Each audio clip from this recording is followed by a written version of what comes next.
We are less than 48 hours away from the NFL season kicking off, and in today's video, I am going to give you guys all of the answers to the quarterback position in week number 1. We're going to be going through every single matchup from Thursday Night Football all the way until Monday Night Football, and I'll be telling you guys whether I believe you should start or sit the quarterbacks in every single game, as well as a breakdown on how I believe they will perform in each matchup. But before we can get into things, I would like to ask that if you guys are new to the channel and you don't have to join today's video, that you please make sure to hit that subscribe button down below. So without further ado, let's get into my week 1 quarterback start or sit decisions for the 2025 fantasy football season. We begin with Thursday Night Football, the Dallas Cowboys at the Philadelphia Eagles, the banner night for the Super Bowl champions. Realistically, this is a very rough spot for Dak Prescott in his first start back following his hamstring tear from week number 9 last season. The Eagles have one of the best defenses in the NFL, and that is a defense that had the Chiefs offense in chains until garbage time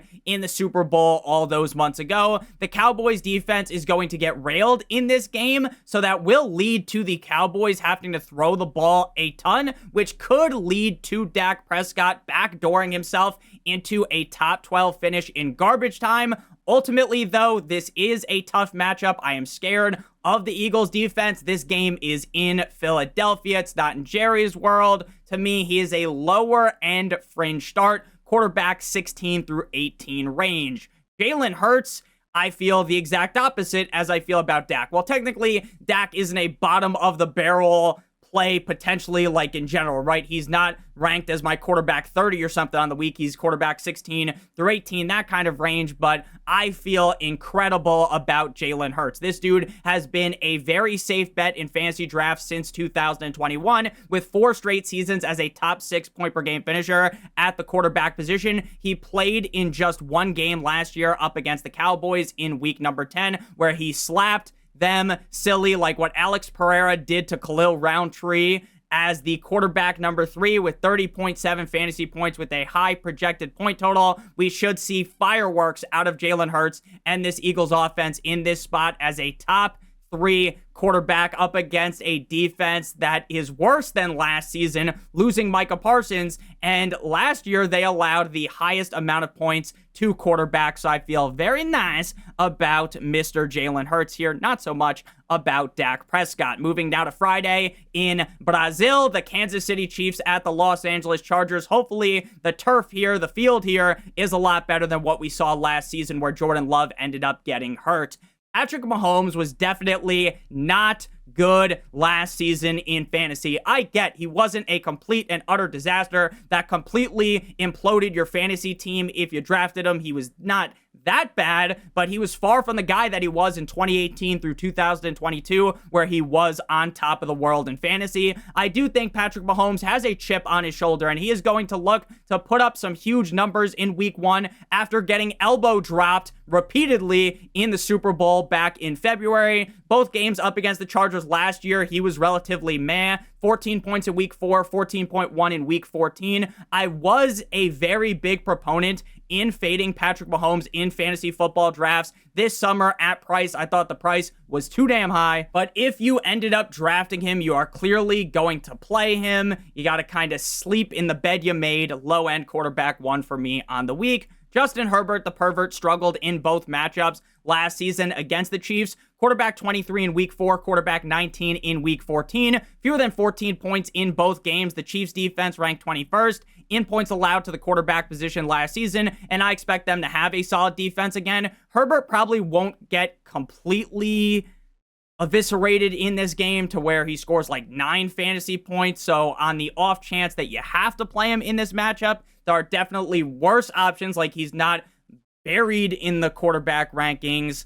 But up against a Chiefs defense that I feel as though is going to be strong again, it seems like you want to be staying away from Herbert in this spot. Moving now into the Sunday slate, beginning at 1 p.m. EST, Eastern Standard Time, the Tampa Bay Buccaneers at the Atlanta Falcons. Now, Baker Mayfield had a career year last season. The dude was more dialed in than a college student who just snorted Adderall to study for their final exam. If you've ever taken Adderall, for those of you that don't need Adderall, you probably took it and then started cleaning your whole room, or you tried to level up a bunch in RuneScape or something, because if you ever take that thing, it probably won't make you focus on what you actually need to focus on. Against Atlanta last season, he was the quarterback 7 in week 5, quarterback 7 in week 8 up against the Falcons as well. I feel very, very good about a strong start, strong jump out of the gate of the season for Baker Mayfield. The Falcons allowed the 6th most points to quarterbacks last season, so I like Baker a ton. Must start top 8 quarterback. Now, Michael Penix's last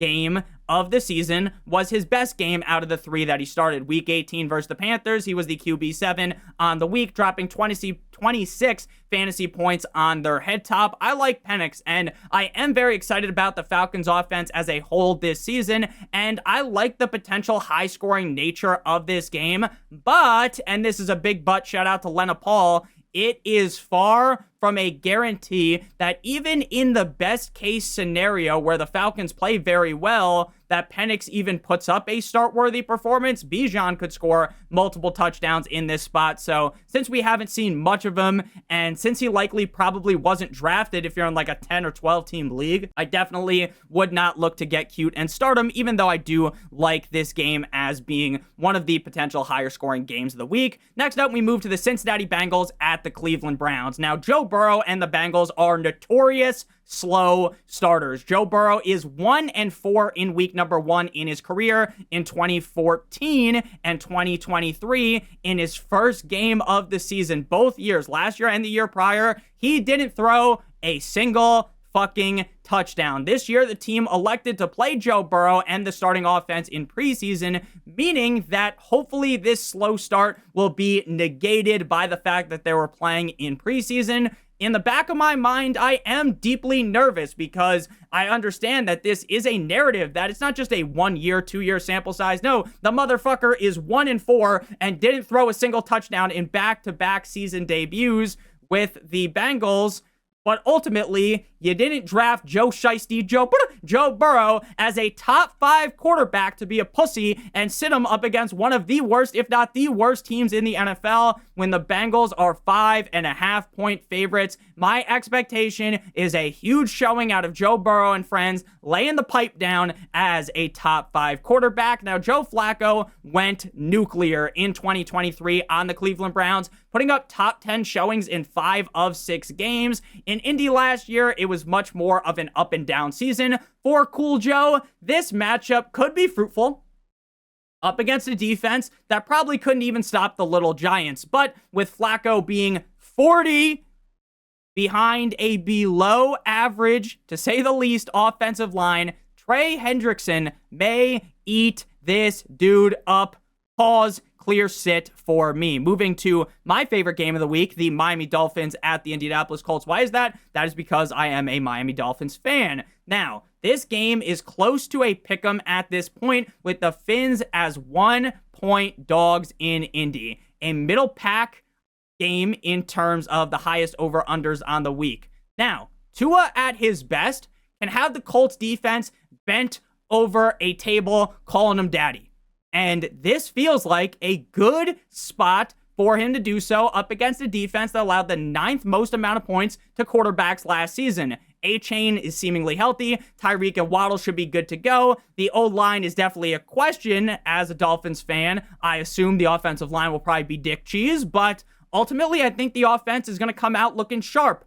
But that isn't a guarantee. I would not be comfortable playing Tua in a 1-quarterback league, even though I do think the upside is there for him to put up a huge matchup. Because Tua has all of the pieces around him to succeed, I just kind of want to see it this year before I truly believe it, before I fall in love with the Dolphins again, and then they'll ultimately rip my heart out once it gets a little cold because the team has a bunch of baby back bitches that cannot play in the cold. Now, I am not even kidding. The Dolphins defense, the secondary especially, is dog shit on paper.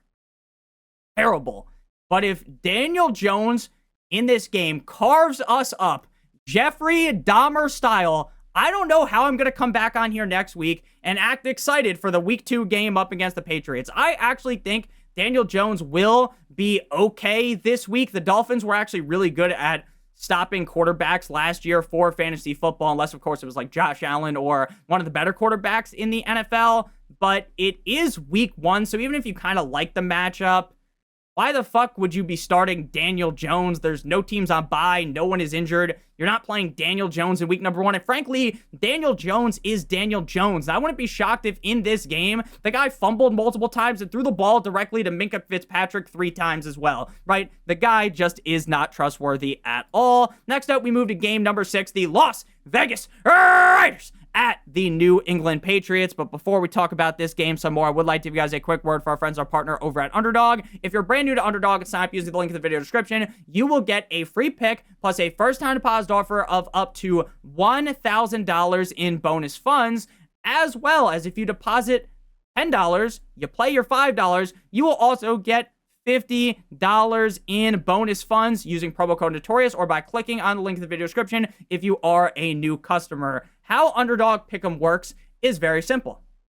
You pick at least 2 players, not from the same team. You pick the higher or the lower, and if both of those hit, you will get paid out. Now, you could do any more picks than just 2. 2, 3, 4, 5, and the payout will be higher, but obviously all of the picks have to hit. So if Underdog is available in the state that you live in, please make sure you guys do check that out using promo code Notorious. So for this game, the Raiders versus the Patriots, I like this matchup a ton for Drake May. Draco May had far from the best rookie season, but now with a whole offseason of work with the first team, unlike last season, when the team tried to shove Jacoby Brissett's bum ass down our throats as the QB1, with Diggs now in town, and a more improved version of Demario Douglas, at least according to the offseason reports. They got Kyle Williams. I'm not saying this is the best fucking wide receiver core in the NFL because you would have to be smoking on something crazy to believe that. But they also have Travion Henderson. I feel pretty good about May here in this matchup up against the Raiders defense as a low-end QB1, and I expect his rushing ability to help push him to that quarterback 10, 11, or 12 finish. For Geno Smith, his first regular season start for the Raiders in a good matchup for him. He has had a bit of a fall from grace since 2022 when everyone wrote him off and he didn't write back when he was the quarterback number 8. We do know, though, that the main goal of a Pete Carroll offense is to run the ball at an incredibly high clip. As long as the game doesn't get too out of hand, I think Geno could become a future start-worthy quarterback. And I think, based upon the weapons he has here, that is going to be possible. But again, it's week number 1. You don't need to get cute. You don't need to be crazily overthinking everything and throw Geno Smith into your lineup. Next up, we move to the Arizona Cardinals at the New Orleans Saints. Now, if you drafted the Little Tykes quarterback, Kyler Murray, you are going to play him here. The Cardinals are 6.5-point favorites, and in a matchup that allowed the highest amount of points to quarterbacks rushing last season, Kyler has the QB1 overall upside on the week. Last year was far from a fun time for Kyler Murray owners, but the expectation here is that he starts off the season with a bang, and that Marvin Harrison Jr. has that breakout game that we are waiting for. Got Kyler Murray as a top 10 quarterback on the week, so to me, he is a obvious start. Spencer Rattler, man, oh man, I actually think I would rather let prime Tiger Woods tee off on my nutsack over starting Spencer Rattler in fantasy football. If you are in a 16-team Superflex league and you have to play Spencer Rattler, I will send a prayer for you to the fantasy gods and hope it works out. The Cardinals defense was great against quarterbacks last season, and I like the defense more this year compared to last season. Rattler, outside of week 18, wasn't a top 18 quarterback a single time last year. No reason to play him or roster him. Next up, we got the Pittsburgh Steelers at the New York Jumbo Jets. Now, Justin Fields will always cause you to feel a little bit gross entering into Thursday, Sunday, Monday, whatever fucking day Justin Fields is playing. You feel a little bit gross because, any given matchup could be a roller coaster ride of emotions for Justin Fields. Last season, in 6 starts, he had 3 top 12 showings and 2 inside of the top 7. The upside is always significant when it comes to Fields, which makes him start worthy, because even in a lower scoring game, which would be my expectation of this game, a defensive battle, Fields can use his legs to finish inside of the top 12. Ultimately, though, there is risk at hand due to the matchup, and due to this being a lower scoring game, I got Fields in the quarterback 15 to 18 range as of right now. for Pittsburgh Steelers quarterback Aaron Rodgers. The Jets defense last year crumbled quicker than the Alexandrian Empire last season. The team was in disarray after Robert Saleh got fired, and the ship sank quickly. Rodgers' play as a whole was pretty up and down last year, and more on the down compared to the up. Going into this matchup, we all know deep down that Aaron Rodgers could turn things up a notch, turn things up to another level for this revenge game, but ultimately when Rodgers probably wasn't drafted in your league, you don't play him in what could be a disaster class performance in the lowest expected point total matchup on the week. Game number 9 here, we got the New York Football Giants at the left hands up. Who are we? The Commanders. Now, if you drafted Jaden Stormy Daniels as a top 5 quarterback, you are going to play him as a top 5 quarterback this week. The Giants defense is exploitable by both the passing and rushing aspect of quarterbacks, ranking top 8 in most points allowed in both categories last season. He never went ballistic up against the Giants in his rookie year, but this is a great time for the first time to occur here. Terry is back. Debo is there. I feel great. Shout out to Tony the Tiger this week about Jaden Daniels. Mr. Unlimited has his Giants debut this week. Russ actually cooked up against the Commanders last year in Pittsburgh, scoring 19.1 fantasy points as the QB9, but this is a different scenario. On paper, as the Commanders allowed the 25th most points to quarterbacks via the pass last season, maybe if Russ can get his legs going and look like the 2014 version of himself, who rushed for 849 yards on the season and 6 touchdowns, I don't think he's going to be able to do that. Then Russ could have a good day, right? But probably not. Probably not hopping in the time machine, in the DeLorean, so I would stay away from Russ in week number 1. Next up, we move to the Carolina Panthers at the Jacksonville Jaguars. Now, not a lot of people are talking about this matchup, and I think this is going to be a real fun one. This matchup currently has a 46.5 point total, and I honestly think it could end up being the highest scoring game of the week. Short King Bryce Young was hotter than Margot Robbie and Wolf of Wall Street towards the end of last season. The team leaned on the pass very heavily, and Bryce Young had his coming out party. The Jaguars defense had its legs wide open and ready for the taking last season to quarterbacks, allowing the second most points to quarterbacks on a per game basis. The defense should be better, but that doesn't stop me from loving Bryce Young here. I got him as a low-end QB1 to high-end QB2 in the quarterback 10 through 14 range. If I think this game has that shootout potential, that back and forth, rock'em sock'em robots level affair, then I definitely like T-Law as well. Just like the Jaguars defense, the Panthers defense was free money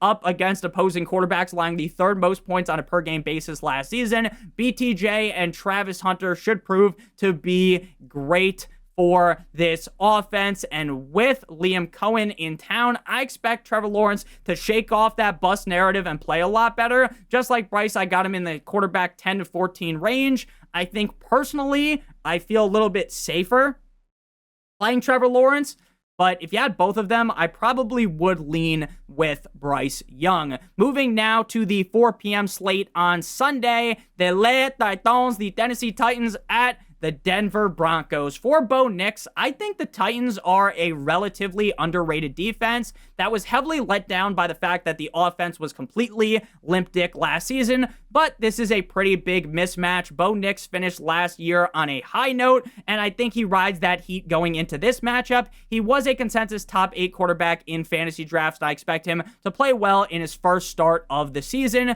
Clear top 10 quarterback for me. The Titans let out the most amount of points for passing with quarterbacks last season, so you should feel very good this week. The only worry is that they are 8-point favorites in this game, and they could be running out the clock late with J.K. Dobbins and R.J. Harvey. But on the other hand, if they are up by so much, they're laying hammer fists into the lifeless, soulless body of the Tennessee Titans, then it's probably because Bo Nix had a great game, right? Now, as a Miami Hurricanes fan, it's all about the U. Fuck you, Notre Dame. I love Cam Ward. But bias aside, I think Cam Ward has the ability to be the franchise quarterback of the Titans, right? That's why they took him as the number 1 overall pick. And he actually might be the most under-discussed, under-talked about first overall pick that I can remember in a while. But, and this is a big but, shout out to Alexis Texas, this is his first ever NFL start against what is maybe the best defense, in my opinion, in the NFL. There is zero reason to get cute and play Cam Ward here. Next up, we move to the San Francisco 49ers at the Seattle Seahawks. Now, Big Cock Brock is coming into the season with back-to-back top 10 point per game finishes in the last 2 seasons. Against Seattle last season, he was the QB 6 and the quarterback 13. He feels like a relatively safe bet to be a top 12 quarterback on the week. If Juwan Jennings ends up playing, that would just be the icing on the cake. Now, I don't think Juwan Jennings, who kind of hasn't really been practicing because of contract, the injury, maybe both, maybe really just the contract. I don't know. I don't think that really takes Brock Purdy to be like, oh, now Brock Purdy's going to be like a clear top 5 quarterback, because I don't think Juwan Jennings is going to be great early on. But either way, even if it's just McCaffrey, Kittle, and Ricky Rolex, we should see Brock start off the season on the right foot as a low-end QB1 at minimum. For Mono Man Sam Darnold all summer, my sentiment on him is that this man is a Kevin O'Connell merchant. That Kevin O'Connell saved the man's career, and even when he played so well for the Vikings last year, they still tossed him to the side for J.J. McCarthy. Sam has the weapons to succeed in Seattle, but on a run-heavy team with a quarterback I don't believe in a tough spot against the 49ers, there's no reason to play Sam Darnold. Next up, we got the Detroit Lions at the Green Bay Packers. Now, Jared Goff has, for the last 3 seasons, he's put up 17-plus point per game in all 3 of those seasons, so he really feels like a nice condom wrap, a nice safe bet at the quarterback position that you can take out. Sure, maybe he doesn't have the upside to be like the quarterback 3 or the quarterback 2, but he does have top 8 upside. He is a very, very safe bet. Green Bay is far from the ideal matchup for quarterbacks, and it may be even more difficult this season with Micah Parsons in town, though we have seen Goff put up respectable games in the past up against the Packers. He just has so many great weapons around him that can bail him out, including the offensive line itself. This should be one of the highest scoring games of the week. Goff feels great in that low-end quarterback 1 to high-end quarterback 2 range, which is around quarterbacks 11 through 14.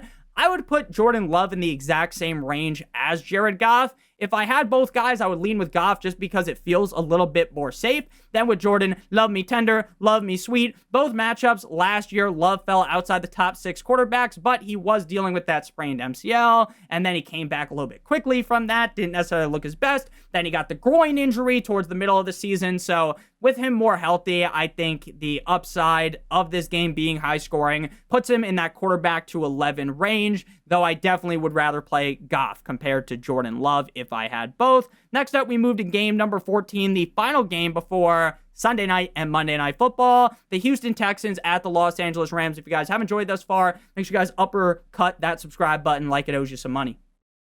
Helps me out a ton. I appreciate all the support recently. Now, CJ Stroud is a sit, but he is in that range where he is just below the start-worthy line. If you wanted to play CJ Stroud, I get it. But ultimately, I feel like CJ Stroud is going to be under duress a lot in this game. I think the Rams' defensive line is going to eat this O-line alive and have him on the struggle bus. A lot of people are saying that the Houston Texans offensive line is going to get better, and this is just a bunch of malarkey. I want to see it before I believe it. He can still pass his way out of it. Like, I think CJ Stroud's going to be fine. He's a very talented quarterback, but ultimately, I don't think you should have to play him in this game. Matthew Stafford's back is expected to be good to go for week number 1. I love Matthew Stafford and believe strongly that he is one of the most underrated QBs in the NFL. But there's a big difference between being great in real life and being great in fantasy. Stafford's great in real life, not so hot in fantasy. Why, you might ask? He has 0 rushing upside.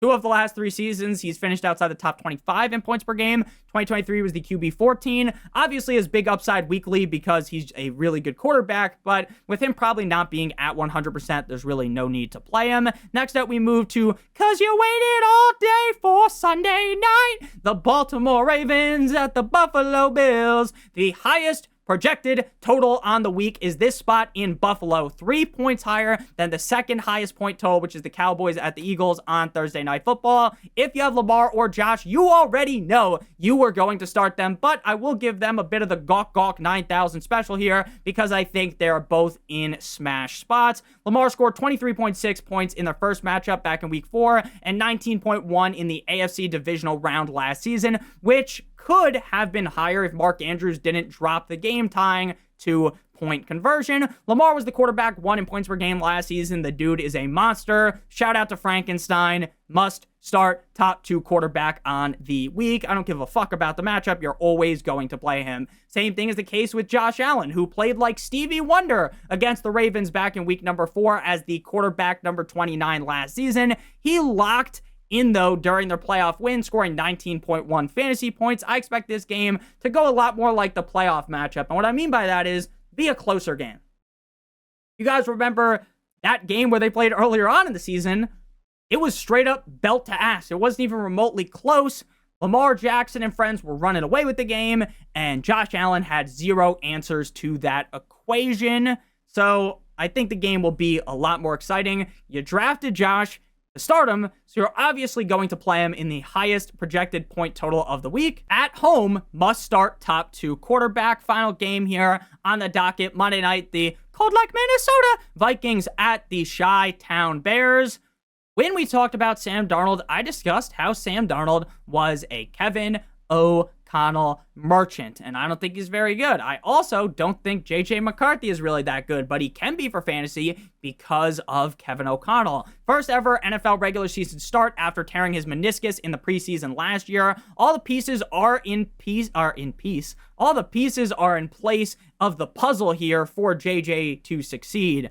One of them, though, is suspended because Jordan Addison decided to drive under the influence.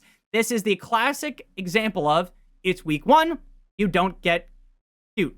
Unless you're in a gigantic league, you probably don't have to play McCarthy because you didn't draft him to be your starting quarterback. So I am not going to be playing J.J. McCarthy in week number 1. Caleb Williams. The Vikings allowed the 25th most points to quarterbacks last season, and I feel as though they're going to be a great defense yet again. My hope is that Ben Johnson is able to shape-shift what Caleb Johnson was to make him, or what Caleb Williams was, and make him a lot better. He's got the better O-line, and while losing Keenan isn't the best, he still has Wiki, DJ Moore, Roma Dunze, with the potential breakout of a Luther Burden or a Colston Loveland. The future is bright. But in this matchup up against the Vikings, the future might have to wait another week. So thank you guys all so much for watching today's video. If you didn't enjoying, make sure you guys hit that subscribe button, hit that like button down below. If you would like access to my rankings, they're going to be available over on Patreon, full PPR and half PPR. If you're still drafting, the rankings are on there for that as well. I love you guys all so much. I hope you have a great rest of your guys' day. Check out the videos on the screen if you haven't seen them already. Have a great one. And as always, good boy.